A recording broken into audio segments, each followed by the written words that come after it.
Sunday ശാലോമിലേക്ക് സ്വാഗതം. ഞാൻ Jose John Mallikassery. തങ്ങളുടെ മിസൈൽ ശേഖരത്തിലെ ഏറ്റവും ഖേമനായ ഫാത്ത-1 മിസൈൽ ഉപയോഗിച്ച് ഇസ്രായേലിനെ ആക്രമിച്ചു എന്ന് ഇറാൻ പ്രഖ്യാപിക്കുകയുണ്ടായി. ഫാത്ത-1 മിസൈൽ എന്ന് പറയുന്നത് ഹൈപ്പർസോണിക് മിസൈലാണ്. ഹൈപ്പർസോണിക് എന്നതുകൊണ്ട് ഉദ്ദേശിക്കുന്നത് ശബ്ദത്തിന്റെ വേഗത്തെക്കാൾ 5 ഇരട്ടിയിലധികം വേഗമുള്ള മിസൈലുകളെയാണ് ഹൈപ്പർസോണിക് മിസൈലുകൾ എന്ന് വിളിക്കുന്നത്. ശബ്ദത്തെക്കാൾ വേഗതയുള്ളതിനെ സൂപ്പർസോണിക് എന്ന് വിളിക്കും. ശബ്ദത്തിന്റെ വേഗത 1235 കിലോമീറ്റർ പെർ അവറാണ്. ഒരു മണിക്കൂറിൽ ശബ്ദം സഞ്ചരിക്കുന്നത് 1235 കിലോമീറ്റർ ആണ്. അതിനേക്കാൾ കൂടുതൽ വേഗതയുള്ളതിനാണ് നമ്മൾ സൂപ്പർസോണിക് എന്ന് വിളിക്കുന്നത്. ഹൈപ്പർസോണിക് എന്നതുകൊണ്ട് സാറിന് ഈ മിസൈൽ ഇതുമൊക്കെ ആയിട്ട് ബന്ധപ്പെട്ടിട്ടാണ് ഇതിന് പറയുന്നത്. ശബ്ദത്തെക്കാൾ 5 ഇരട്ടിയിലധികം വേഗത്തിൽ പോകുന്നതിനെയാണ് ഹൈപ്പർസോണിക് എന്ന് പറയുന്നത്. അപ്പൊ അതിൽ മാക് 1, മാക് 2, മാക് 3, മാക് 4 എന്നിങ്ങനെയാണ്. MACH അത് വെച്ചിട്ടാണ് ഇതിന്റെ സ്പീഡ് അളക്കുന്നത്. ശബ്ദത്തിന്റെ സ്പീഡിനെ മാക് 1 എന്ന് പറയും. ശബ്ദത്തെക്കാൾ 5 ഇരട്ടി ഉണ്ടെങ്കിൽ മാക് 5 എന്ന് പറയും. ഈ ഫാത്ത മിസൈലിന്റെ വേഗത പറയുന്നത് മാക് 13 ടു മാക് 15 ആണ്. എന്ന് പറഞ്ഞാൽ ഒരു മണിക്കൂറിൽ ഏകദേശം 17,000 കിലോമീറ്റർ വേഗത്തിൽ ഇതിന് സഞ്ചരിക്കാൻ സാധിക്കും. വളരെ വേഗതയുള്ള മിസൈലാണ്. അപ്പം ഇറാൻ ഇതിനെപ്പറ്റി പറഞ്ഞത്, ഇറാനിൽ നിന്ന് പുറപ്പെട്ടാൽ വെറും 400 സെക്കൻഡ് കൊണ്ട് ഇസ്രായേലിലെത്തി ഇസ്രായേൽ അപകടം വിതയ്ക്കാൻ സാധിക്കുന്ന ഞങ്ങളുടെ മിസൈൽ എന്ന് പറഞ്ഞ 2023 അവരെ ലോകത്തിന് മുമ്പിൽ പ്രദർശിപ്പിച്ച ഒരു സംഗതിയാണിത്.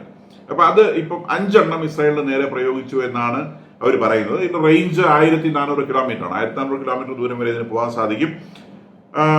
ഇറാനിൽ നിന്ന് ടെഹ്റാനിൽ നിന്ന് ഏകദേശം 1800 കിലോമീറ്റർ ഉണ്ട് ടെൽ അവീവിലേക്ക്. അപ്പൊ ടെഹ്റാനിൽ നിന്ന് ഇത് അയക്കാൻ പറ്റില്ല. ഈ മിസൈൽ അയക്കുകയാണെന്നുണ്ടെങ്കിൽ ഇറാന്റെ പടിഞ്ഞാറ് ഭാഗത്തുള്ള ഇലം എന്നൊക്കെ പറയുന്ന ആ പ്രദേശത്ത് നിന്ന് അയച്ചാൽ മാത്രമാണ് ഇത് ഇസ്രായേലിലേക്ക് എത്തിക്കാൻ പറ്റുക.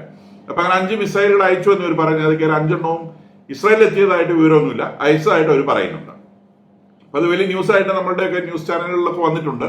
പക്ഷെ ഇസ്രായേലിലേക്ക് എത്തിയതായിട്ട് കാണുന്നില്ല. കാരണം ഈ മിസൈൽ അയച്ചു കഴിയുമ്പം ഇത് ജോർദാന്റെയും സിറിയയുടെയും ഒക്കെ സ്കൈയിൽ കൂടി കടന്നിട്ടാണ് ഇസ്രായേലിലേക്ക് എത്തേണ്ടത്.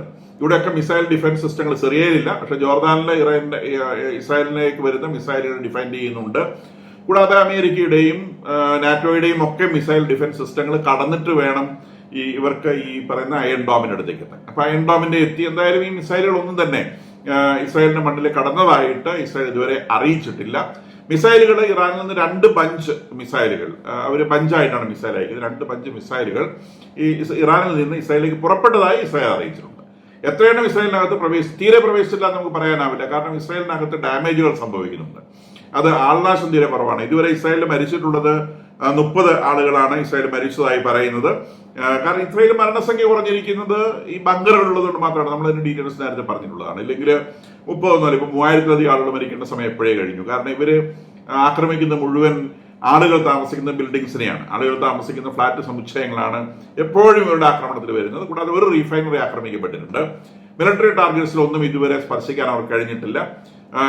ഇസ്രായേലിന്റെ ഡിഫൻസ് മിനിസ്ട്രിയുടെ 300 മീറ്റർ അകലെ ഒരു മിസൈൽ വന്ന് വീണതായി അൽ ജസീറ ചാനൽ പറയുന്നുണ്ട്. അത് ഇസ്രായേൽ ഇതുവരെ കൺഫേം ചെയ്തിട്ടില്ല. എന്തായാലും ഒരു ഇസ്രായേലി പട്ടാളക്കാരനെ പോലും കൊല്ലുവാൻ ഇതുവരെ ഇവരുടെ ഈ മിസൈൽ സിസ്റ്റങ്ങൾ കൊണ്ട് സാധിച്ചിട്ടില്ല. അപ്പൊ അതിലേക്ക് വരുന്ന മിസൈലുകൾ മുഴുവൻ ഡിഫെൻഡ് ചെയ്യുന്നു. അകത്ത് വരുന്ന മിസൈലുകൾക്ക് ആളുകളെ കൊല്ലാൻ പറ്റാത്ത ആളുകൾ ബങ്കറിൽ ഒളിച്ചിരിക്കുന്നവരാണ്. അപ്പൊ ഇസ്രായേലിന്റെ മരണസംഖ്യ കുറഞ്ഞിരിക്കുന്നു എന്നതുകൊണ്ട് ഇസ്രായേലില് ഇറാൻ ആക്രമണം വിതച്ചിട്ടില്ല എന്ന് പറയാനാവില്ല. ഞാൻ പറഞ്ഞുവല്ലോ 30 പേർ മരിച്ചു എന്ന്. വാസ്തവത്തിൽ 3000-ന് തുല്യമാണ് ഈ 30 എന്ന് പറയുന്നത്. ഈ ഒരു ആക്രമണം ഇറാനിലാണ് ഇസ്രായേൽ ചെയ്യുന്നതെങ്കിൽ, ഇവർ റെസിഡൻഷ്യൽ ഏരിയയിലാണെങ്കിൽ 30,000 പേരും മരിച്ചിട്ടുണ്ടാവും. ഇവർ ചെയ്യുന്ന ഇത്തരം കടുങ്കൈ ഇസ്രായേൽ അവിടെ പോയി ചെയ്തിട്ടുണ്ടെങ്കിൽ. നേരെ മറിച്ച് ഇപ്പം ഇറാനിൽ കൊല്ലപ്പെട്ടിട്ടുള്ളത് 600 പേരാണ്. ഈ 600 പേരിൽ 75% മിലിറ്ററി പേഴ്സണലാണ്. കാരണം മിലിറ്ററി ടാർഗറ്റ്സിനെയാണ് ഇസ്രായേൽ ലക്ഷ്യം വയ്ക്കുന്നത്. അതിനിടയിൽ അപൂർവമായിട്ട് സാധാരണക്കാരും മരിക്കുന്നുണ്ട്. ഇന്നലെയും 50 പ്ലെയിനുകളാണ് ഇന്നലെ രാത്രി ഓപ്പറേറ്റ് ചെയ്തതായി പറയുന്നത്. അവര് ഇറാന്റെ ഒരു പ്രധാനപ്പെട്ട സെൻട്രിഫ്യൂജ് പ്രൊഡക്ഷൻ സെൻട്രിഫ്യൂജ് എന്ന് പറയുന്നത് ഈ ന്യൂക്ലിയർ ഫ്യൂവല്, യുറേനിയം ഐസോടോപ്സ് വേർതിരിച്ചെടുക്കാൻ ഉപയോഗിക്കുന്ന സെൻട്രിഫ്യൂജുകൾ, അത് സെൻട്രിഫ്യൂജുകൾ പ്രൊഡ്യൂസ് ചെയ്തൊരു സെന്റർ നശിപ്പിച്ച് കളഞ്ഞതായി പറയുന്നുണ്ട്. അവരുടെ ഇന്റേണൽ സെക്യൂരിറ്റി ഹെഡ്ക്വാർട്ടേഴ്സ്, ഇറാന്റെ ഇന്റേണൽ സെക്യൂരിറ്റി ഹെഡ്ക്വാർട്ടേഴ്സ് പൂർണ്ണമായും തകർത്ത് കളഞ്ഞു എന്നും പറയുന്നുണ്ട്. ഇപ്പൊ ഹെഡ്ക്വാർട്ടേഴ്സ് എന്നൊരു ബിൽഡിംഗ് മാത്രമല്ല, അതിനകത്ത് ഒരുപാട് ഇന്റലിജൻസ് ഇൻഫർമേഷൻ കളക്ട് ചെയ്യുന്ന സംവിധാനങ്ങളുള്ളതാണ്. അപ്പൊ ആ ഒരു ബിൽഡിംഗ് തകർത്ത് കളഞ്ഞു എന്ന് പറഞ്ഞാൽ ഇവരുടെ ഇന്റലിജൻസ് നെറ്റ്വർക്കിനെ കാര്യമായിട്ട് അത് ബാധിക്കും. ഇത് ഇന്റലിജൻസ് നെറ്റ്വർക്കിന്റെ ഹെഡ്ക്വാർട്ടേഴ്സ് ആണ്. അപ്പൊ ആ ഇന്റലിജൻസ് നെറ്റ്വർക്കിന്റെ സർവ്വ സംവിധാനങ്ങളും തകർത്ത് കളഞ്ഞിരിക്കുന്നു എന്നാണ് പറയുന്നത്. അപ്പൊ ഇവിടെ ഈ ഒരു യുദ്ധത്തിൽ നമ്മൾ കാണുന്നത് ഇവര് 5 ഫാത്ത മിസൈൽ ഇസ്രായേലിലേക്ക് അയക്കുന്നു. 5 ഫാത്ത മിസൈൽ. 5 ഫാത്ത മിസൈലിന്റെ അറ്റത്ത് 5 വാർഹെഡുകളുണ്ട്. വാർഹെഡ് എന്ന് പറഞ്ഞാൽ ബോംബുണ്ട്. നേരെ മറിച്ച് ഇസ്രായേൽ അവിടെ ഓപ്പറേറ്റ് ചെയ്യുന്ന 50 പ്ലെയിനുകൾ ഉപയോഗിച്ചിട്ടാണ്. ഓരോ പ്ലെയിനിലും എത്രയോ വാർഹെഡുകളുണ്ട്. അപ്പൊ 50 പ്ലെയിനുകളാണ് ഇസ്രായേൽ ഇറാന്റെ ആകാശത്ത് വിന്യസിച്ചിരിക്കുന്നത് ഇന്നലെ രാത്രി. ഇവര് പകരം ഇങ്ങോട്ട് അയച്ച 5 ഫാത്ത മിസൈലുകളാണ്. കൂടുതൽ ശ്രദ്ധിക്കേണ്ടത് ഇവര് പിന്നെ ഇസ്രായേലിലേക്ക് 100ഉം 200ഉം 300ഉം 400ഉം മിസൈലുകളൊക്കെ ഒന്നിച്ച് അയച്ചുകൊണ്ടിരുന്നവരെ ഇന്ത്യയെ ഇപ്പൊ അയക്കാൻ പറ്റാത്തത് കാരണം ഇവരുടെ മിസൈൽ സെൻഡിങ് പ്ലാറ്റ്ഫോംസ് മുഴുവൻ നശിപ്പിച്ചു കളഞ്ഞു. ഇപ്പൊ ഈ ഫാത്ത മിസൈൽ തന്നെ ഇവര് ഇന്നലെ അയച്ച പ്ലാറ്റ്ഫോം ഇവർക്ക് ഇനി അയക്കാൻ പറ്റില്ല. കാരണം അയച്ച പ്ലാറ്റ്ഫോം അപ്പൊ തന്നെ ഇസ്രായേൽ നശിപ്പിച്ചിട്ടുണ്ടാവും. ഇപ്പൊ മിസൈൽ അയക്കാനുള്ള പ്ലാറ്റ്ഫോമുകൾ പെർമനന്റ്ലി മെയ്ഡ് ആയിട്ടുള്ളതൊക്കെ നേരത്തെ തന്നെ നശിപ്പിച്ച് കളഞ്ഞിട്ടുണ്ട്. ഇപ്പൊ ഈ വണ്ടിയുടെ മുകളിൽ നിന്ന് അയക്കുന്ന സാധനങ്ങൾ എവിടെയെങ്കിലും കൊടുപ്പിച്ച് വെച്ചത് പുറത്ത് കൊണ്ടുവന്നിട്ട് അയക്കുന്നതാണ് ഈ കാണുന്നത്.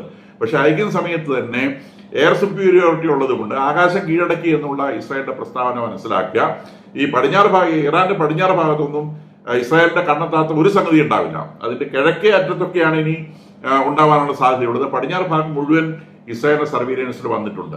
ഈ പടിഞ്ഞാറ് ഭാഗത്ത് മാത്രമാണ് ഈ ഫാത്ത മിസൈലുകൾ ഇവർക്ക് അയക്കാൻ പറ്റുക. അപ്പൊ ഞങ്ങൾ ഉണ്ടാക്കിയ ഫാത്ത മിസൈൽ ഒന്ന് ഇസ്രായേലിലേക്ക് അയച്ച് പരീക്ഷിക്കാൻ സാധിച്ചു എന്നതിനപ്പുറത്തേക്ക് അവർക്ക് പ്രത്യേകിച്ച് ഒന്നും ചെയ്യാൻ കഴിയുന്നുണ്ട് എന്ന് തോന്നുന്നില്ല. അതിനുള്ള ഖമനേയി ടെഹ്റാന്റെ നോർത്ത് ഈസ്റ്റേൺ ഭാഗത്തുള്ള ഒരു ബങ്കറിലേക്ക് മാറിയതായി പറയുന്നുണ്ട്. അദ്ദേഹത്തിന്റെ മകൻ മോജ്ടാബ ഖമനേയും അദ്ദേഹത്തിനൊപ്പം തന്നെ ഉള്ളതായിട്ടാണ് മനസ്സിലാവുന്നത്. അപ്പൊ ഈ ഖമനേയി പട്ടാളക്കാരുമായിട്ട് എങ്ങനെ ബന്ധപ്പെടും? അത് ബുദ്ധിമുട്ടാണ്. കാരണം ഇദ്ദേഹം ഏതെങ്കിലും തരത്തിലുള്ള കമ്മ്യൂണിക്കേഷൻ നടത്തി കഴിഞ്ഞാൽ അത് ഇസ്രായേൽ ഡിറ്റക്ട് ചെയ്യും, അല്ലെങ്കിൽ അമേരിക്ക ഡിറ്റക്ട് ചെയ്യും. അങ്ങനെ ഇയാളുടെ പൊസിഷൻ കണ്ടുപിടിക്കും. അതുകൊണ്ട് ഇയാൾ ഒളിച്ചിരിക്കുന്ന സ്ഥലം മനസ്സിലാക്കാതിരിക്കാൻ വേണ്ടി ഇദ്ദേഹം മിലിറ്ററിയെ തന്നെ ഇനിയുള്ള ഓപ്പറേഷൻസ് ഏൽപ്പിച്ചിരിക്കുകയാണ് എന്നാണ് മനസ്സിലാവുന്നത്. ഒരു സുപ്രീം കൗൺസിൽ ഓഫ് ഇറാനിയൻ മിലിറ്ററിനെ ഈ യുദ്ധകാര്യങ്ങളെല്ലാം ഏൽപ്പിച്ചുകൊണ്ട് അദ്ദേഹം ബങ്കറിലേക്ക് തൽക്കാലം വലിഞ്ഞിരിക്കുകയാണ് എന്ന് മനസ്സിലാവുന്നു. കാരണം ഈ അമേരിക്ക പലപ്പോഴും ഭീകരന്മാരെ വധിക്കുന്നത് ഈ അവരുമായിട്ടുള്ള ഈ ടെലിഫോൺ സംഭാഷണങ്ങൾ ചോർത്തിയെടുത്തിട്ട് ലൊക്കേഷൻ മനസ്സിലാക്കി അവിടുത്തെ മിസൈലുകൾ അയക്കുകയാണ് സാധാരണ പതിവ്. അപ്പൊ ഇദ്ദേഹം ഏതെങ്കിലും തരത്തിലുള്ള കമ്മ്യൂണിക്കേഷൻ ഈ പട്ടാളവുമായിട്ട് തയ്യാറാവുകയാണെങ്കിൽ അല്ലെങ്കിൽ ശ്രമിക്കുകയാണെങ്കിൽ അത് ചോർത്തിയെടുത്തിട്ട് ആക്രമിക്കേണ്ട എന്ന് വിചാരിച്ച് ആ ഒരു ചാൻസ് ഒഴിവാക്കാനാണ് ഇദ്ദേഹം ഈ സുപ്രീം കൗൺസിൽ ഓഫ് ഇറാനിയൻ മിലിറ്ററിക്ക് പവർ കൈമാറിയിട്ടത്. പ്രധാനമായിട്ടും ഇറാൻ റവല്യൂഷണറി ഗാർഡ് കോർപ്സ് എന്ന് പറയുന്ന IRGC അദ്ദേഹത്തിന്റെ സ്വന്തം പട്ടാളം അവർ തന്നെയാണ്.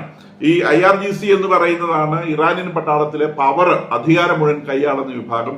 പ്രധാനപ്പെട്ട ഇൻസ്ട്രുമെന്റ്സ് മുഴുവൻ അവരുടെ കയ്യിലാണ്. മിസൈൽ അടക്കമുള്ള കാര്യങ്ങൾ ഓപ്പറേറ്റ് ചെയ്യുന്ന അവരാണ്. 1.5 ലക്ഷത്തോളം ആളുകളുണ്ട് IRGC. ഇറാന്റെ മൊത്തം പട്ടാളം എന്ന് പറഞ്ഞാൽ ഏകദേശം 7 ലക്ഷത്തോളം ആളുകളുണ്ട്. അതിൽ ഈ 1.5 ലക്ഷം എന്ന് പറയുന്ന IRGC ഖമനയുടെ പേഴ്സണൽ പട്ടാളാണ്. അതിന്റെ പരിപൂർണ നിയന്ത്രണം ഖമനയ്ക്കാണ്. ഗവൺമെന്റ് അതിന്റെ മുകളിൽ യാതൊരു നിയന്ത്രണവുമില്ല. ഖമനയെ സംബന്ധിച്ച് ഖമനയ്ക്ക് പട്ടാള കമാൻഡർമാരെ IRGCയിലെ മാത്രമല്ല ഏത് പട്ടാള കമാൻഡർമാരെയും എപ്പോൾ വേണമെങ്കിലും മാറ്റുകയും നിയമിക്കുകയും ചെയ്യാം. ജഡ്ജിമാരെ അദ്ദേഹത്തിന് മാറ്റുകയും നിയമിക്കുകയും ചെയ്യാം. ഗവൺമെന്റിന് വേണമെങ്കിൽ അദ്ദേഹത്തെ സസ്പെൻഡ് ചെയ്യാം, അല്ലെങ്കിൽ പുതിയ പ്രധാനമന്ത്രി. അപ്പൊ അദ്ദേഹത്തിന്റെ ഇറാനിലെ അധികാരങ്ങൾക്ക് പരിമിതിയില്ല എന്ന് മനസ്സിലാക്കണം. അപ്പൊ അത്രത്തോളം അധികാരമുള്ള ആളാണ്. അപ്പൊ അദ്ദേഹം ഇപ്പൊ ബങ്കറിലേക്ക് പോയ സമയത്ത് അദ്ദേഹത്തിന്റെ മകൻ മോജ്ടാബ ഖമനയെ കൂടെ കൂട്ടിയിട്ടുണ്ട്. മോജ്ടാബ ഖമനയി അദ്ദേഹത്തിന്റെ അടുത്ത പ്രൊഡ്യൂസറായിട്ട് ഇദ്ദേഹം കഴിഞ്ഞാൽ പിന്നെ അദ്ദേഹമാണ് വരിക എന്നാണ് പരിഗണിക്കപ്പെടുന്നത്. ഇയാൾ ഏകദേശം 20 വർഷത്തോളമായി ഖമനയുടെ കൂടെ തന്നെ സഞ്ചരിക്കുന്ന ആളാണ്. ഈ അധികാര കാര്യങ്ങളിൽ ഇടപെടുന്ന ആളാണ്. ഇയാൾക്ക് ഈ IRGCയുമായി വളരെ നല്ല ബന്ധമുണ്ട്. അതുകൊണ്ട് ഇയാളെ മറികടന്ന് വേറൊരാളെ ഇനി അടുത്ത ആയത്തുള്ള ആയിട്ട് അപ്പോയിന്റ് ചെയ്യാൻ ആരെക്കൊണ്ട് സാധിക്കുമെന്ന് തോന്നുന്നില്ല. കാരണം ഖമനയി കഴിഞ്ഞാൽ ഖമനയുടെ മകനിലേക്ക് തന്നെ ഈ ആയത്തുള്ള എന്ന് പറയുന്ന സ്ഥാനം കൈമാറ്റം ചെയ്യപ്പെടും എന്നാണ് മനസ്സിലായത്. ഖമനയി എന്നുള്ളൊരു കുടുംബ പേരാണ്.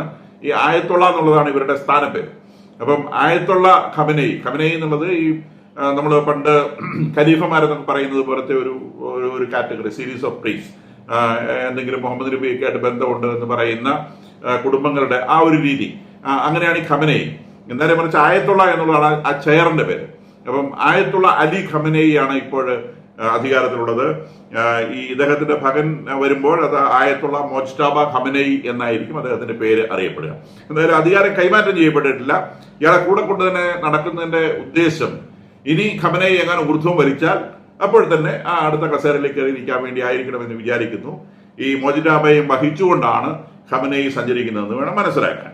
മിക്കവാറും ഇസ്രായേല് പിടിക്കുകയാണെങ്കിൽ രണ്ടിനെ ഒന്നിച്ച് പിടിക്കാനാണ് സാധ്യതയെന്ന് നമ്മൾ മനസ്സിലാക്കുന്നത്. ഇനി ഇസ്രായേലിനെ സംബന്ധിച്ച് ഇസ്രായേലിന്റെ പ്രധാനപ്പെട്ട താല്പര്യം എന്താണ്? ഏറ്റവും പ്രധാനപ്പെട്ട താല്പര്യം അവരുടെ ഫർദോ ന്യൂക്ലിയർ പ്ലാന്റ് എന്ന് പറയുന്ന സാധനം നശിപ്പിക്കുക എന്നുള്ളതാണ്. ഈ ഫർദോ ന്യൂക്ലിയർ ഈ നടാഷ ഏകദേശം നശിപ്പിച്ചിട്ടുണ്ട്.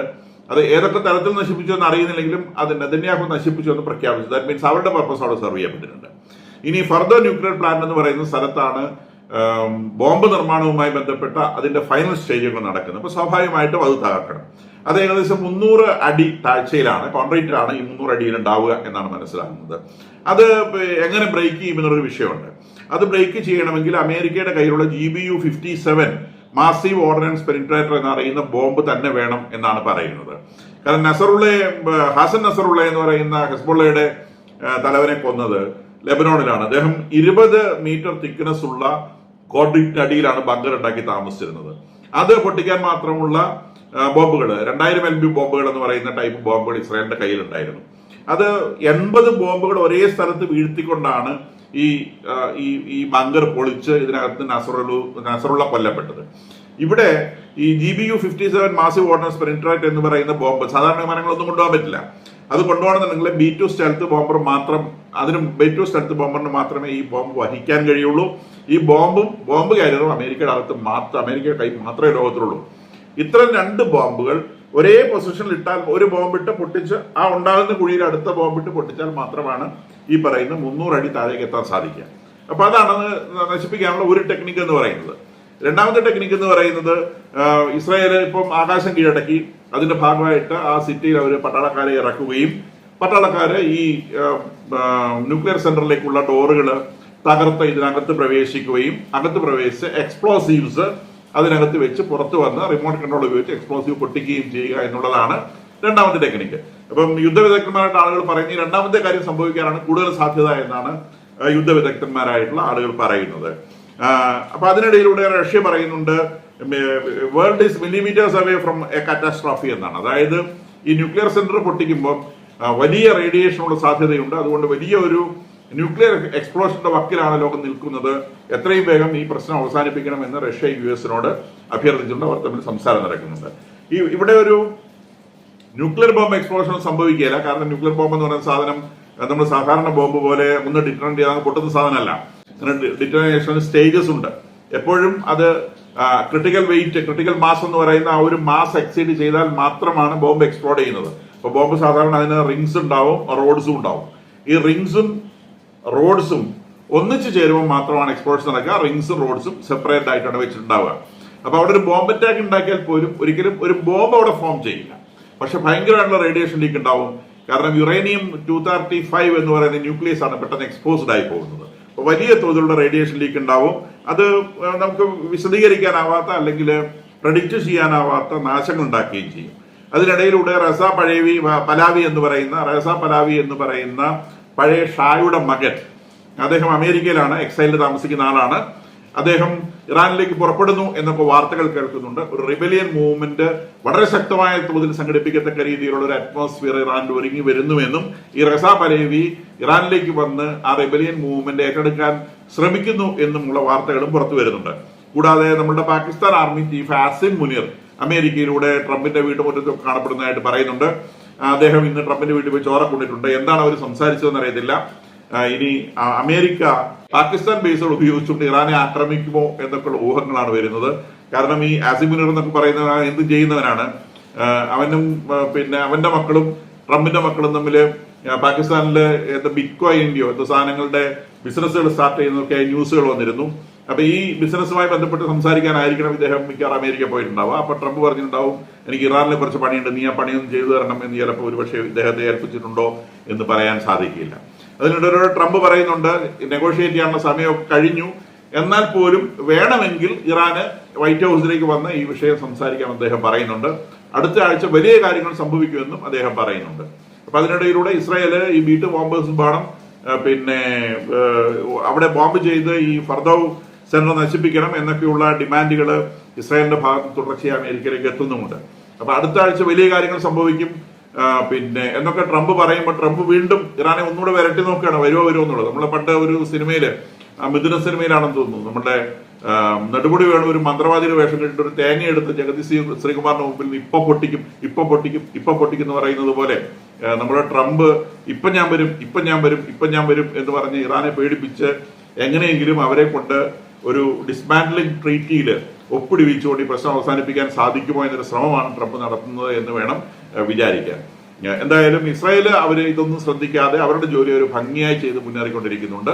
അവർക്ക് വേണ്ട ടാർഗറ്റ്സ് അവർ ഓരോ ദിവസവും നശിപ്പിച്ച് അവസാനം അവർ ഈ ഫർദവും നശിപ്പിച്ച് ഈ കിഴവനെ പിടിച്ചുകൊണ്ട് പോകുന്ന ഈ പ്രശ്നം അവസാനിപ്പിക്കുമെന്നാണ് സാധാരണഗതിയിൽ നമുക്ക് മനസ്സിലാക്കാൻ സാധിക്കും.